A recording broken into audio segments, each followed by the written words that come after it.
Eu acho que nesse momento é muito difícil ver uma saída, né? O Supremo teve inúmeras oportunidades de corrigir, de comunicar uma tentativa de saneamento, de melhoramento das suas condutas e não o fez. E isso acaba atingindo novas proporções nesse caso, né? Eu acho que olhado de fora, esse caso ele vai comunicar além das coisas que o Diego acabou de levantar, né, outros elementos que não são de hoje, que já estão construídos no imaginário como problemas do Supremo, né? Problemas de falta de transparência, problema de relação de familiares, problemas de relações perniciosas com atores poderosos, acesso privilegiado de certos atores, né, forças políticas, econômicas ao tribunal, tudo isso que já está mapeado, criticado, identificado, seja na academia a partir de uma perspectiva mais técnica,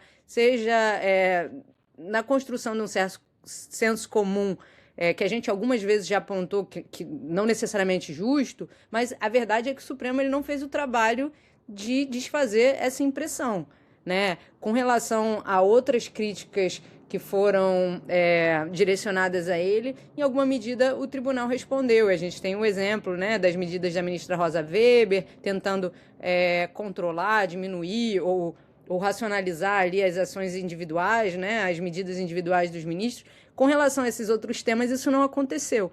Então, o que parece é que o Supremo ele foi avisado e isso acaba estourando nesse momento num caso que junta e exacerba todos esses elementos de uma maneira que realmente é muito difícil de desfazer. E o que a gente escuta nesse sentido é que dentro do próprio tribunal fica difícil segurar uma unidade, como foi feito em outros momentos, porque esse caso ele soa muito extremo.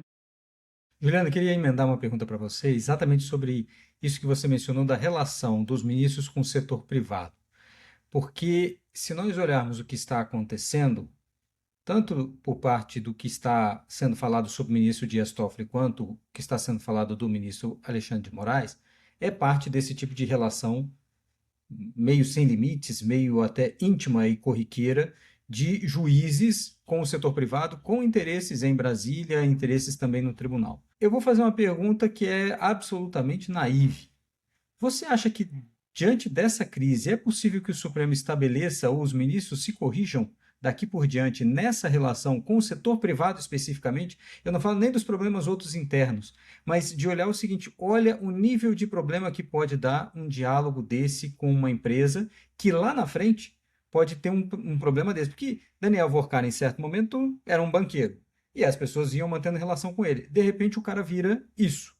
E aí draga o ministro que tinha relação com ele para esse buraco.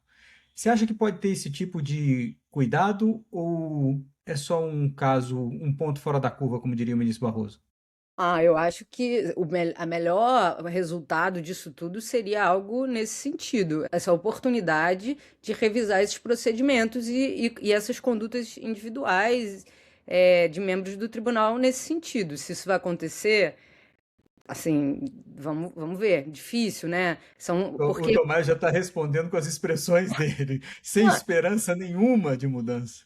é difícil porque não é a primeira vez também que está se falando isso, né? Mas eu acho que esse caso ele escancara certas coisas porque o Supremo tratava esse tipo de crítica a partir dessa perspectiva de tudo é muito natural, os juízes são seres humanos, têm suas relações e quando vem à tona, né, certas o teor das relações, fica muito difícil esse tipo de defesa, assim, soa até um pouco cínica, né? Quando você vê o detalhe, porque inclusive essas conversas, como se imaginava, como a literatura já apontou, passam pelos casos e pelas causas em questão, né? Não são relações meramente pessoais como quer fazer crer o tipo do argumento que fala, ó, somos todos humanos e estamos tendo relações com quem a gente tem afinidade, né? Isso está mapeado, isso já foi apontado. Existem fluxos, existem canais que privilegiam sistematicamente certos atores e certos interesses. E a gente vê isso na forma de decidir e na forma de argumentar